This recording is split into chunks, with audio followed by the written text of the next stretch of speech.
Anton Çehov, Tregimi e fejuara. Patosi I krimtarisë së Çehovit qëndron në vënën e lojë të fillinizimit. Në dramat e fundit ngre krye orvatja për të parë elementet e sëres në jetë. Në disa nga tregimet, si Pili Viritska, shkrimtari përpiqet të jap figurën e heroit pozitiv, në këtë rast të Dimovit.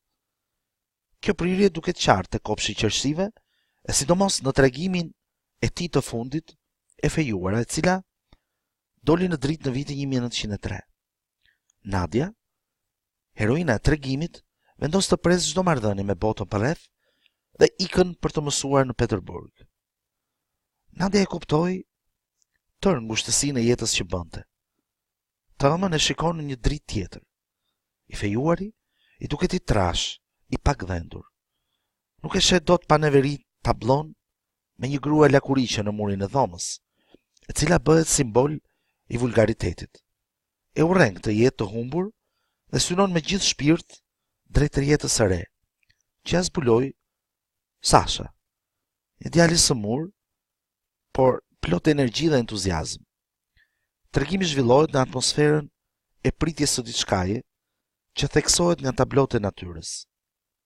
Ndihej maj aq I dashur.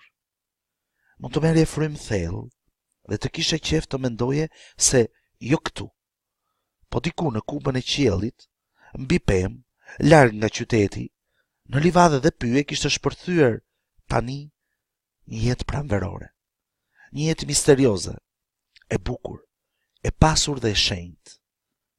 Largimi I heroinës nga shtëpia është vetëm hapi I parë drejt sëres. Tani, para saj hapet perspektiva e gjerë e jetës. Dhe madje mësuesi I saj I dikurshëm mbetet mbrapa.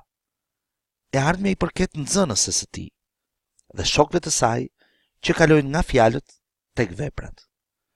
Këtu nuk ndihet asnjë fije shqetësimi për të ardhmen e heroinës. Tregimi karakterizohet nga një ton madhor, I pazakont, ndërsa ardhmja është plot poezi lirike. Megjithëse shkrimtari flet për kthesën në jetën private të heroinës, nën teksti flet për ndryshime serioze. Nadia ecte në kopësht. Në rrugë, syri zinte shtëpit, gardet boj hiri dhe I dukej se në qytet tani më gjithçka ishte plakur. I kishte kaluar koha dhe ore çast priste ja fundin, ja fillimin e diçkaje të re, të freskët. Oh, sikur të vinte sa më shpejt kjo jetë e re e kthjellët. Dhe kjo jetë herët avon do të vi. Çehovi është një realist nga më të mëdhenjt të fundit të shekullit të 19. Shumica e krijimeve të tij paraqiten shtypja e pashëmbull të personalitetit të njeriut. Mundimet dhe zhgënjimet dhe ndjenja se kështu nuk mund të jetohet më. Faktet e realitetit I japin mundësinë shkrimtarit që duke I përpunuar të krijojë një tablo me vlera përgjithësuese.